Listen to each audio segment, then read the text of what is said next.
Most people don't lose their focus overnight. They lose it slowly, quietly, without noticing. One distraction at a time, one unfinished thought after another, until one day they realize something frightening. They don't control their own mind anymore. If that feels familiar, this isn't motivation. This is a reset, a guide to rebuilding your mind. From zero. You think you're busy, but most of your day is disappearing without you noticing. Your mind isn't helping you. It's running wild. Thoughts scatter like leaves in a storm, and you're left chasing them, exhausted. The chaos inside your head feels constant, uncontrollable, and strangely familiar.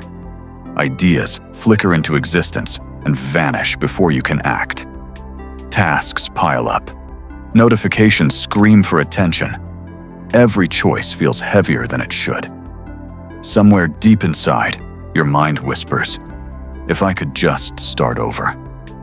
That whisper is not weakness.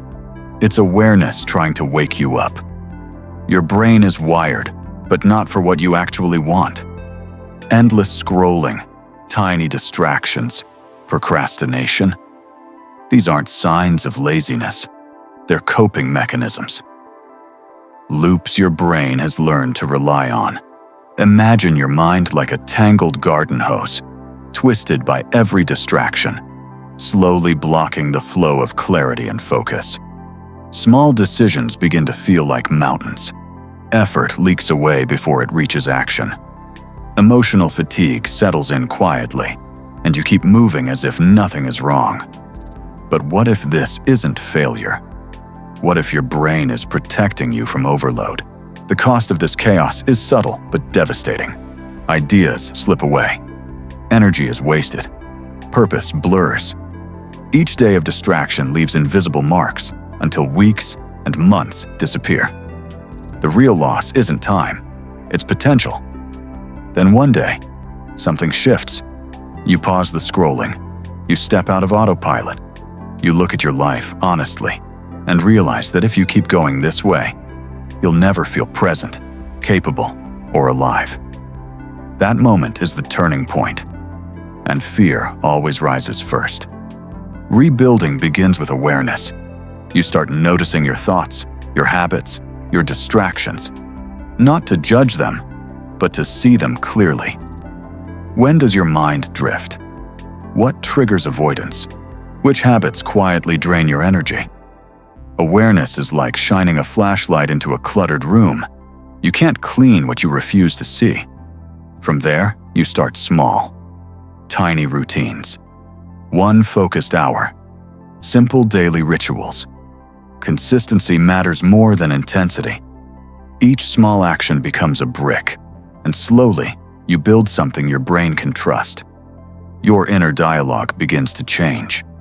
I can't becomes I choose to. Judgment softens into curiosity.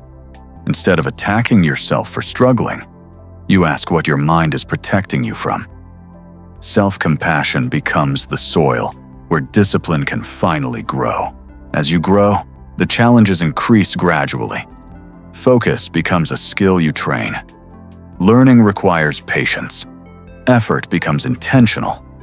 Like a muscle, your brain strengthens with repetition. Discipline doesn't explode overnight. It grows quietly, invisibly, powerfully. Eventually, discipline stops feeling like effort. It becomes identity. Focus feels natural. Energy flows where it belongs. The scattered mind fades, replaced by clarity and internal rhythm. Resistance still appears. Old habits call you back. Motivation disappears at times. This is not failure. It's rewiring. Each time you notice and gently return, new neural pathways strengthen. Progress happens long before results are visible. Months pass, and the change becomes undeniable. Thoughts no longer drift endlessly. Ideas are captured and acted upon. Emotional fatigue lifts. The fog clears. You feel present again, deliberate, grounded, precise. Starting over doesn't erase who you are. It rebuilds you. You are not late. You are not broken. You are beginning again with awareness, intention, and discipline. And as you rebuild, day by day, moment by moment, you realize something powerful. Your clarity, your focus, and your worth were never lost. They were waiting for you to begin. Discipline isn't about becoming someone new. It's about returning to who you were before the noise, before the distractions decided for you. You don't need more pressure. You don't need more motivation. You need clarity. And clarity begins the moment you choose to lead your own mind again. This isn't the end of the video. It's the beginning of control.